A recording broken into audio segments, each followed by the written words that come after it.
Right, well, it's obvious as we head towards the budget this afternoon that the government are trying to dazzle people with the cost of living and housing crisis.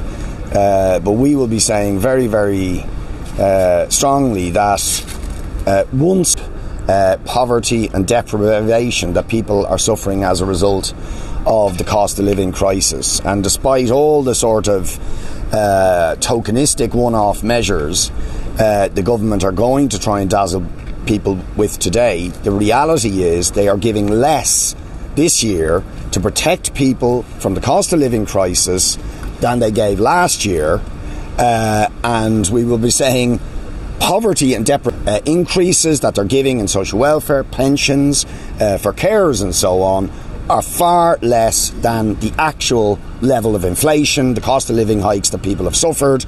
So when we already had more than 250,000 people going into this winter in arrears for their electricity bills, nearly 1 in 4 people in arrears for their gas bills. So this is a woefully inadequate effort by the government to address the cost of living crisis.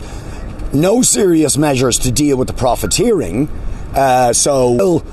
Money going into the pockets of profiteering energy companies, when what they should have done and what we've urged them to do is deal with the profiteering of the energy companies, the profiteering of the banks on the back of mortgage interest.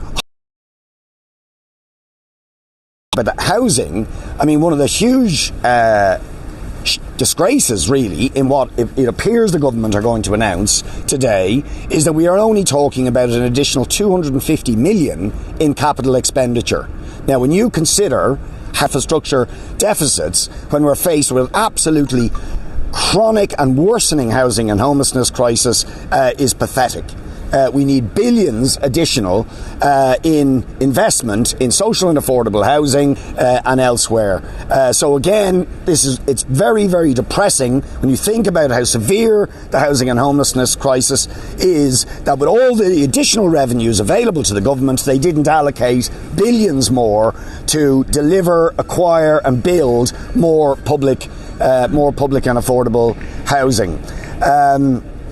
The other thing I just want to indicate is that we have written to the Business Committee and to the Ceann Comhairle asking for an emergency debate this week to the absolutely horrendous situation that is now facing Gaza. As we speak, Israel is committing on literally an hourly basis war crimes against in the most densely populated area in the world. Children being slaughtered and a brazen, explicit attempt to impose a collective punishment on 2.2 million people. The siege that Israel has enforced on Gaza for the last 18 years is in and of itself, we're now going to escalate the war crime being perpetrated against 2.2 million people in Gaza, a place that was already suffering, as according to the UN, a permanent humanitarian crisis. And certainly we want the opportunity, the states government, of European Union leaders, and sadly of our own government, which is somehow trying to lay the blame on this catastrophe that is happening in Gaza and this terrible escalation of violence on the Palestinians. This situation did not start 2 days ago. Murderous siege, multiple attacks on the people of Gaza, thousands killed, and now absolutely murderous attacks happening by Israel when they know these are going to lead to thousands and thousands of deaths. And of course, not a word being said about the ethnic cleansing of that. No complete impunity for Israel, and shockingly, the US and European governments promising support for Israel when they have been indicted by every single human rights organisation in the world for crimes against humanity and war crimes for decades. And yet no responsibility being laid at the door of Israel, and more of the really quite twisted narrative of trying to blame the Palestinians who are the victims in this situation. So at the very least, we want an emergency debate to discuss these issues and challenge. Richard, is it true that nobody has been, talking about the background of the conflict. I mean, for years and years and years, the government has been protesting when the Israeli settlements are expanded, for instance. They have taken absolutely no action in terms of sanction against Israel. None. So what use are words when the Palestinians are suffering every day, every week? The UN rapporteurs on Palestine are not allowed into Palestine by the Israeli authorities. Do people know that?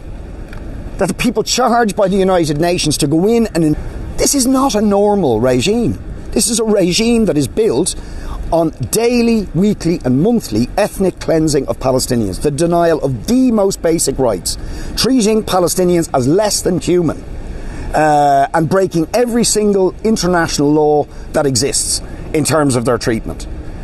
So what we're seeing now is a tragic, horrible inevitability when you deny Palestinians any avenue. There's simply no avenue been made available to them. No sanction ever imposed on Israel. Complete impunity, and indeed worse, the United States and European governments arm Israel to the teeth. Even now, when they are pledging to impose a further escalation of the siege on Gaza to deny 2.2 million people.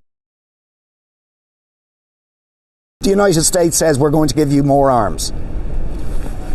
I mean, it is twisted beyond belief. What would the appropriate sanction then? Well, there should be, to my mind, there should be exactly the same sort of sanctions imposed on the apartheid state of Israel as were imposed on apartheid South Africa. An apartheid state that is built on the systematic discrimination and domination of one earth. Do we make an exception for Israel? It's simply beyond comprehension that the Palestinians can be punished and persecuted, imprisoned, ethnically cleansed, killed, detained without trial, besieged in the tiny enclave of Gaza, and no sanctions whatsoever. Indeed, far from sanctions, support, active financial and military support every year for decades. So, what can you expect?